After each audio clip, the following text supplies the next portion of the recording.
Hey, happy Sunday. I want to start my first series and my first video. I hope I'm looking into the camera. Um, I'm recording these not for others, primarily for myself, my daughters. There's going to be a series of these today, um, and some of them are going to be marked confidential due to the nature, and some of them will go to my shareholders, big shareholders. Um, and I'd like to think maybe some will be enjoyed by people I date. People say I talk a lot, and I do, and I have since I came out of the womb. My mom said I've never shut up, so it probably not at 60. I'm probably not going to.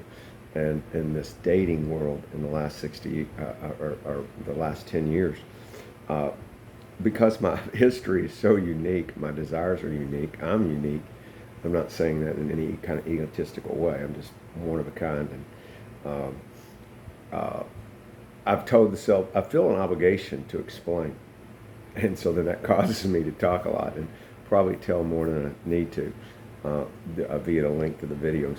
But anybody that knows me, it's like if I talk shorter than I went on the first date, they go, "Oh my God, that guy talks a lot." So the title of this video is very serious. What I've learned in the first 60 years to prepare me for the balance of my life. First of all, I was blessed to have amazing grandparents and parents. Um, Great examples, especially my dad's mom and dad, and my mom and dad. Um, just phenomenal. Respect. When I was an altar boy at Our Lady of Mount Carmel, I was the head altar boy. Please don't make anything bad about Catholics. Every time I say I was the head altar boy, people, my name is Puckett, and all the derivatives you can make with Puckett, they think I was the head of the line to take care of the priest. Just the opposite. We had Father Jude Catalina, Father Marius, and they did all the weddings. And as a head altar boy, the benefit, I was an entrepreneur, kind of a capitalist. I actually also worked in the Carmel room and catered the weddings. So you didn't get paid for masses on Sunday. You didn't get paid for funerals. You get paid for weddings. So I always set up the wedding, serve the wedding, come back and serve the reception and clean up the reception. It's quite the wedding guy. But it caused me to go to a lot of weddings, lots. I mean, 100 at least. And it caused me to hear Father Jude's and Father Marius's homily. The homily's in a Catholic wedding, about 10 minutes. And what do Catholic priests know about marriage? They're not married. And Father Jude always said we observe a lot of marriages, and we can sense people who are likely to be here. Here's a bride and groom getting married, and said, if you want to be here in 50 years, celebrating your 50th, this is what you should do. And that set a great foundation because back then in the 70s, see, I was in 8th grade in 77, so it was about 75 to 77 time frame. I was the head altar boy and serving all these weddings. There were no vegetarians in Kentucky. There weren't many vegetarians in the world. Everybody ate meat. So Father Jude, I think he was from Pittsburgh or Pennsylvania somewhere. I'm positive. Him and my mom are very, very close. But he would say something like this to the bride and groom. Y'all like steak? They'd all say, yeah. Wouldn't risk somebody go, no, I'm a vegetarian. But today he'd have to modify his approach. But his message was solid. He said, okay, what do you like? Filet mignon, porterhouse, ribeye, New York strip, sirloin, whatever, tri-tip. And, everybody have an answer. And he'd go, okay, you're marrying your favorite steak. That's the only steak you're ever going to have. And the monogamous approach to life. And he didn't use the word monogamous, but that's if you don't bring, you only have one partner the rest of your life. That's the steak you're eating. And he said, so I have a bit of advice. Learn how to cook it differently. Learn different side dishes. Make different sauces. Serve it in different places, and you'll be here in 50 years. Okay, it's not easy. And there's a lot of hard road ahead, and you'll from time to time think the grass is greener, and it's not. And Father Marius was kind of a similar message, and Father Jude said this too: respect, mutual respect. It's an umbrella word for all of love. You don't cheat if you respect someone. You do love them if you respect someone. Love to me is an overused word sometimes. But anyway, I was lucky enough to have real life examples of love and respect. And my mom, God love her, I do believe in afterlife, so I know she's hearing this. Um, she was a very strong lady. I had a conversation with my cousin Brad yesterday, who she was his godmother, and I had gotten some news about his marriage. Almost 20 years has ended. I hated to hear that, and and we started talking about Carolyn. Uh, she was a handful, and she ran the house. And I think Charlie was a wild man. I was just having this conversation with my brother also this week. We don't know Charlie before our birth. We only hear it through very limited stories, things they probably don't want us to hear. And but he turned over one or two cars and did some crazy stuff. And not getting married to I think 26. Today that's normal and actually maybe a little bit young. But back then in Kentucky and you didn't go to college, you're kind of like, what's wrong with this guy? And my mom came in and changed his life. And that's, I wanted that background to understand me. Um, I went to all boys school, wouldn't trade that experience for anything in the world. Greatest experience. But like anything positive, there's negatives. And, and I'm not speaking universal. DeSales didn't preach this, or none of the faculty, or it wasn't a known standard. But I think for me, after I left Mount Carmel, the grade school, the Catholic grade school, we had boys and girls. And I had girlfriends, friends that were girls back then, friend girls, non-romantic relationships with women, I guess is the correct way to say it. But, once we got to DeSales, we just didn't. And, girls were for dating, marrying, having sex with. No, they didn't teach that at DeSales, but that was my view. And so when I got to fraternity in the college and in the military where only 3% were women, here I am at 60, and I'm embarrassed to say this. Both of my wives, I would have said at the time, were my best friends. Okay? And I'm friendly to every woman in my life. I explained to Patricia Beckman, my former babysitter, I said, I consider her my friend. She was my babysitter. She's like a sister, right? But I share a lot with her and stuff that she doesn't want to hear. And so it all set the foundation for me, good and bad. Now, I was also a victim, and this is the PG version, of sexual trauma, and attempted sexual trauma. I'll be very generic about it. One was one of my middle school teachers after I graduated, about 2 months. So I was 14 years old. And the other one was a priest at DeSales in my junior year. But I didn't even know what it was. He pretty much just said, Mr. Puckett, you're going to fail religion, which would be much to the dismay and embarrassment of my mom. And that, would have an F on my transcript. And he made it think that would sink my opportunity to go to college. And he touched my shoulder and said, we can work this out. I didn't really know what that meant because I didn't know anything about sexual molestation, man to man. And the last person in that era of my time frame in my life I thought would be a priest. It's something that came out not long after that. All society was awoken to this problem. And I have nothing but respect. I've had the greatest relationships with priests, and that's it. And this isn't an I'm making that. So it set me on a path in the 80s. We were taught girls were for, there's good girls and bad girls. Good girls are girls you marry, bad girls are girls you have sex with. I was always attracted to bad girls. That combined, in all seriousness, with my sexual trauma. To understand me, I'm a deep thinker. My brother told me the other day, quit thinking so deeply. And I said, well, I don't think I can. My mom made meticulous notes. Everything was organized, every thought, every decision, well thought out. My dad was just more laid back. Hey, Carolyn, whatever you want. No waves, pick your battles, never fought in front of us. As far as I know, my mom and dad were like the greatest friends in the whole world. But it was from mutual respect. They knew their buttons, they knew their boundaries, and they did fight, but they did it in public. And that was a great example. And so when I got in my 20s, began to date, and I'd have spats with girls I would date. I can't marry these girls. I got to cross them off the list because they fight. I got married very lucky to be married to Lori, and Lori was just a wonderful lady. It wasn't the wonderful lady for me, and I think we both realized that not too long into the marriage. But of course we had children, and I wanted to have 5 children. I told her that on the beach, and she'd had some trauma in her life, and she didn't know that she could even have children. But we went ahead and got married. And then, of course, we had Amanda and Allison. Allison having a heart condition, I think that spooked Lori a little bit. Didn't want to have any more after Allison had the heart surgery at 2, and I think she really wanted 5 children, and I wish I could have cured myself from it, but in a weird non-sexual way. If I see children, I want to touch them, I want to pat them on the head, or what a cutie, or whatever. I was doing that back at the grocery store. And some people say, "Oh, I never even seen you think about liking kids. You never babysat." I never did. I never changed a diaper until Amanda was born.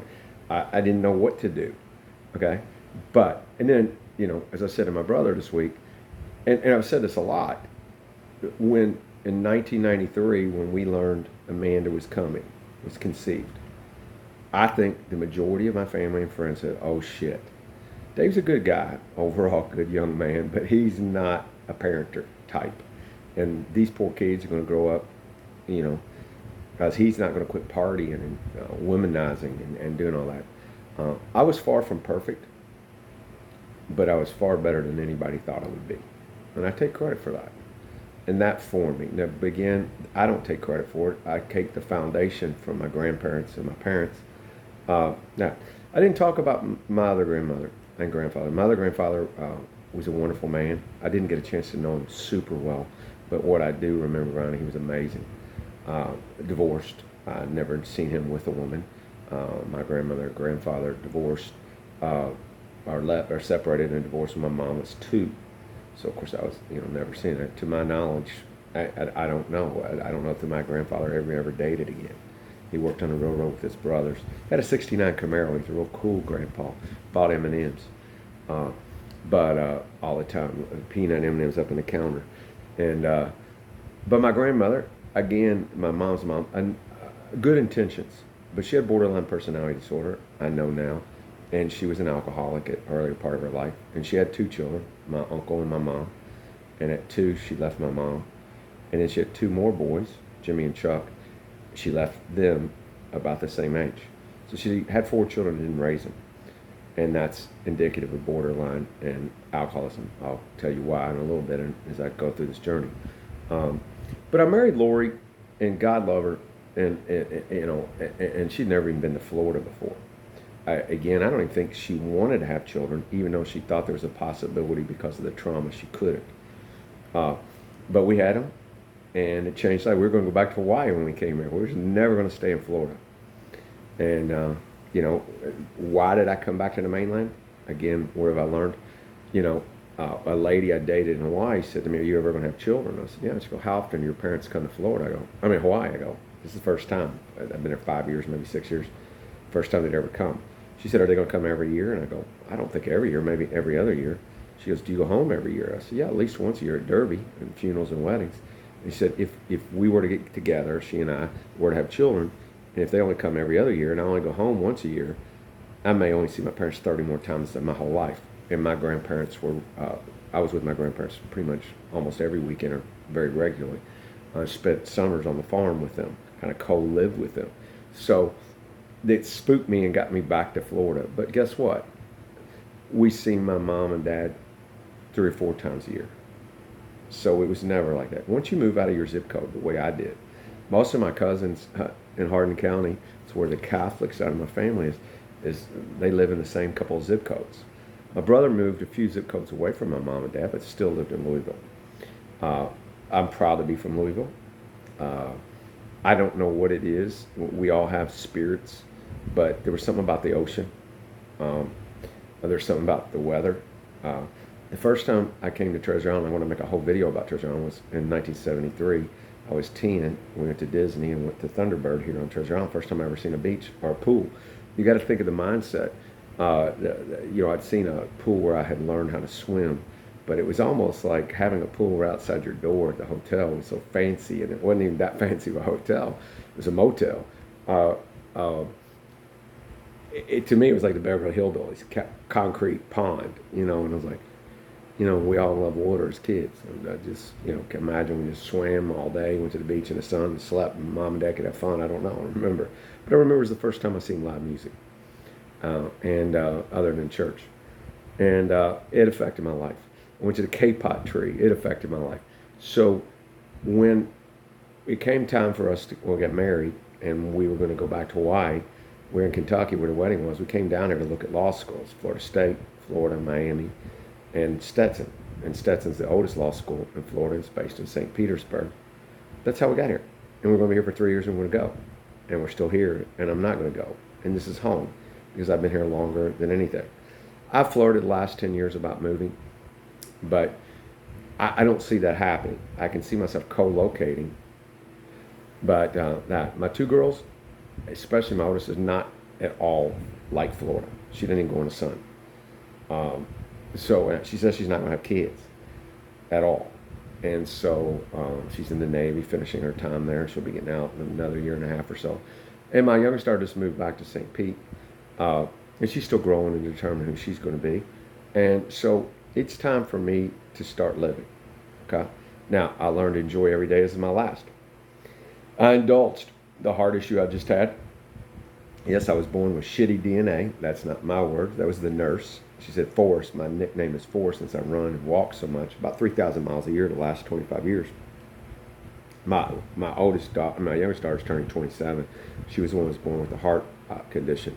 And so basically for about 27 years, I've been exercising 6 days a week.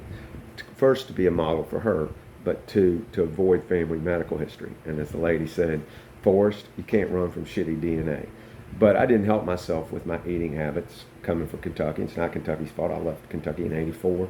I've eaten much more healthy than the average Kentuckian, or I would have if I'd stayed in Kentucky. But, I continue to eat unhealthy, drinking in excess at different periods. I always manage it. I don't drink during the week. I just drink on the weekends. And the heart doctor says you can't save all your drinks to the weekends. I feared death for a while. And it's funny, I didn't for a while. I remember contemplating when I went in the military, but when I had children, I started fearing death. Like I'm an alpha, in control kind of person. And when I'm flying, I'm not in control, or somebody else is driving, I'm not in control. And for some reason, I've conditioned myself to believe I could be better. And of course, I don't even know how to fly. Religion, I was born Baptist, Catholic. What a weird, Southern Baptist, teetotalers. That's a dichotomy. Sex. Most men think they know a lot about sex. Most of us don't. Having a sexual dysfunction is a result of my trauma. I actually thought I was an expert, and I didn't realize how little I knew until I studied and understood the combination of intimacy and sex. And are you making love, or are you effing?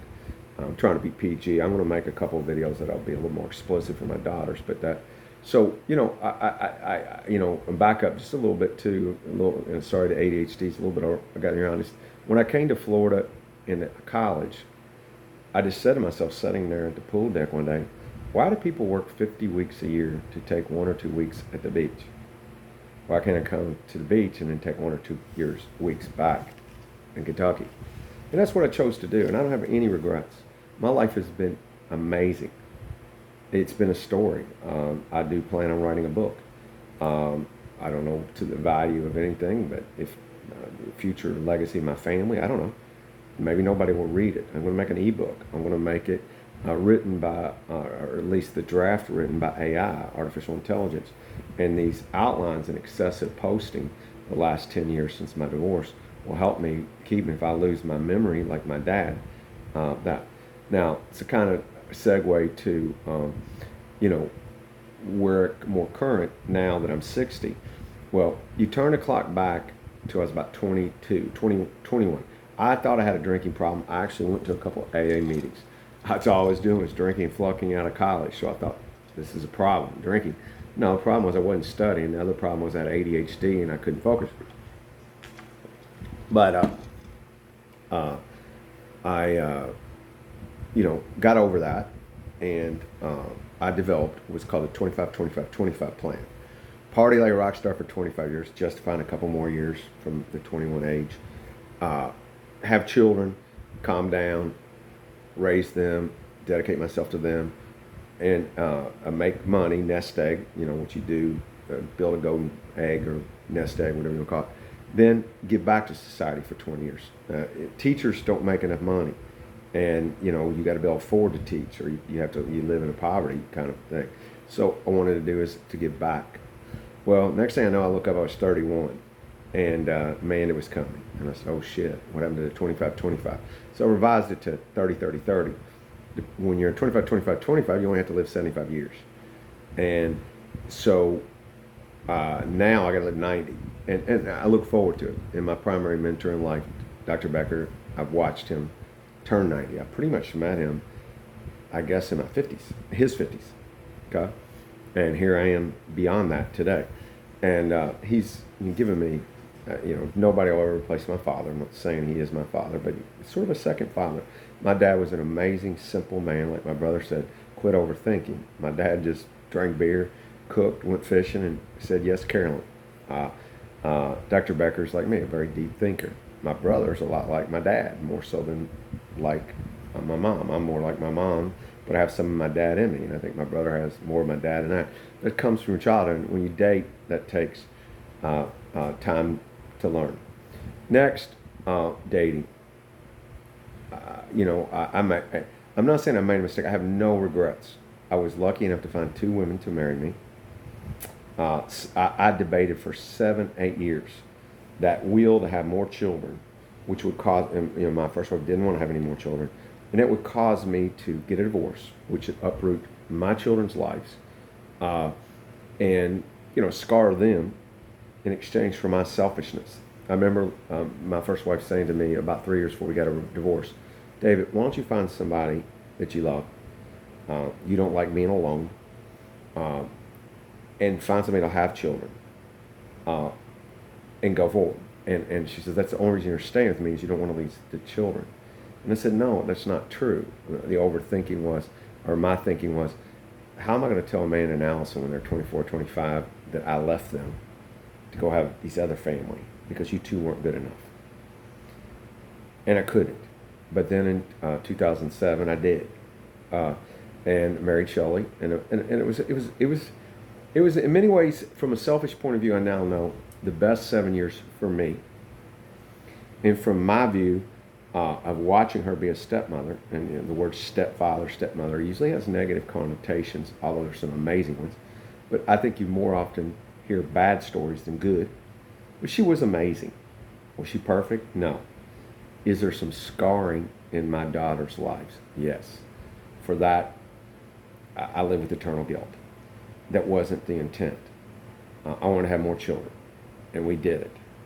And the divorce came about like people were so surprised. Well, so was I. And that made me literally, I guess when I went into it, I knew it had high risk. But after 7 years, I thought we'd be together forever. And we weren't.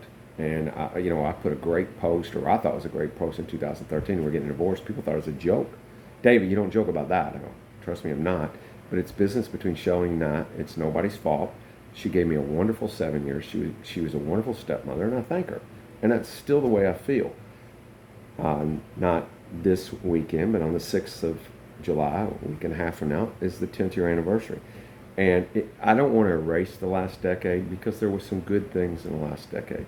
I reconnected with some friends. I made some new friends. I say reconnected. I use Dave Hickey as an example. We ran around in high school a bit, not a lot, but I knew him and I always thought he was an amazing guy. Now I know he's a distant relative.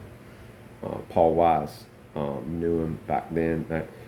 So those were, I built a relationship with a really great guy at the marina that's kind of come in to be a big brother to me. My daughter made an observation one day in anger that Dad used to have a lot of friends, and now you don't have as many friends. She was kind of saying that my personality may have alienated people. And I have to admit, it probably does. I've known my whole life, I'm either one of these people you really, really, really like, or you don't. There's not a lot in between.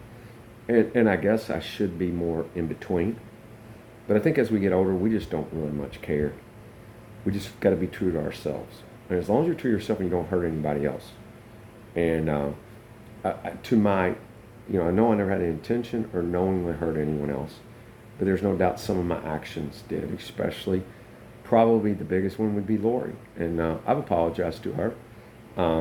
The guidance of the sexual dysfunction, which I didn't really even get treated until about the 10th year of our 17-year marriage, or their 10th or 11th year of our 17-year marriage. And a desire to have children, and working so much, but I don't live with regrets. So now, uh, I'm comfortable with who God is. I'm comfortable with who death and dying. I'm comfortable with sex. I also taught what was called. I had a syllabus. It was either called the political economy or the politics of, the economics of the economics of politics or the politics of economics.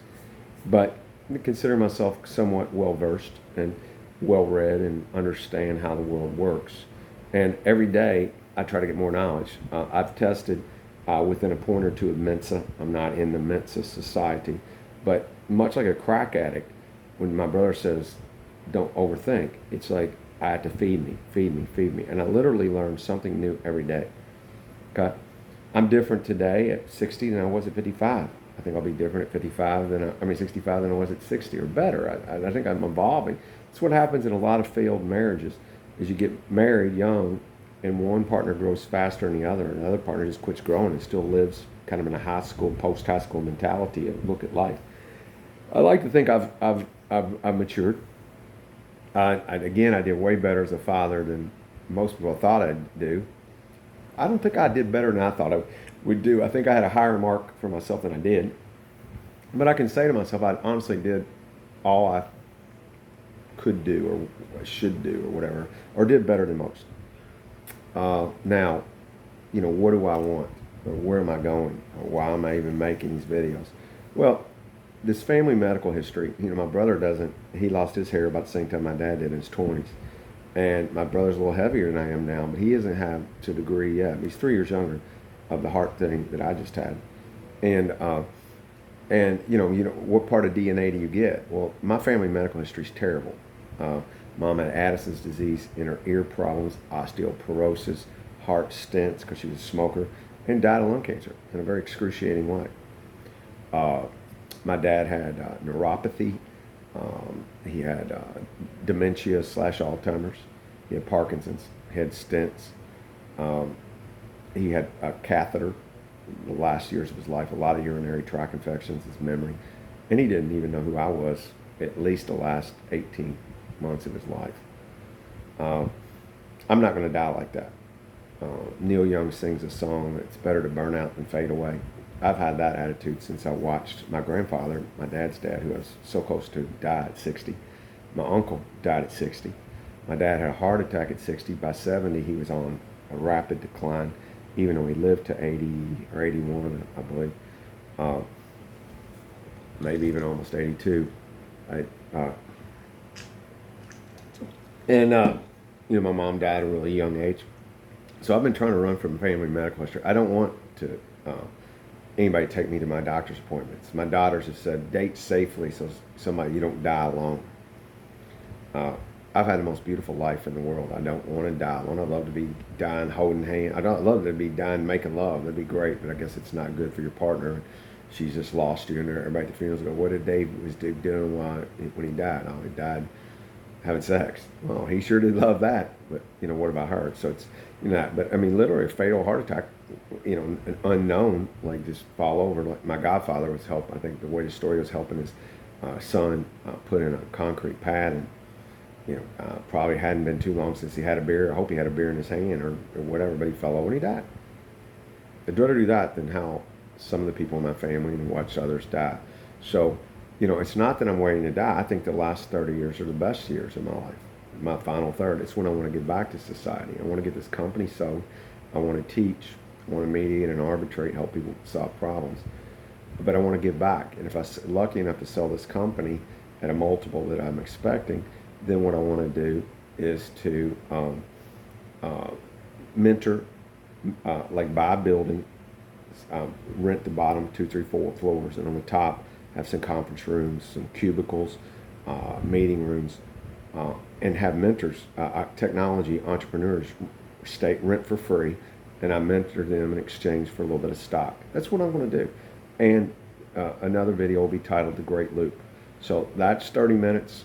What I've learned in the first 30 minutes, and I'm willing. If I find my partner, I want to her and I to go on a great loop. I want to give back to society, and I want the last 30 years to be the best 30 years. I hope my kids have grandkids. I'm not going to be a babysitter every weekend and all the time, but I actually very much look forward to that. And may one of those children be a masculine child. Not that I didn't have, God wanted me to have daughters, and I'm glad He did, because it's made me a better man. It truly has. I don't know.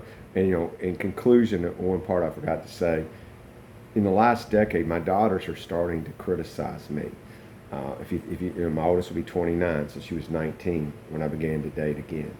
My youngest daughter was 17. It was her senior year, and I have not dated well. It's a topic of another video, but I've somewhat been an embarrassment to them, and it's part of trying to explain this. In case I do check out prematurely, they can look at this and hopefully understand what my thought pattern was. I did better than most thought I would do, but I think I needed that governance that my mom had over my dad. Lori was very silent. She wasn't like my mom, always just in your face, but she set a high standard of behavior. So did Shelley. And that respect is what I haven't found in this last decade in somebody who tolerate me. Another topic for another video. Thank you.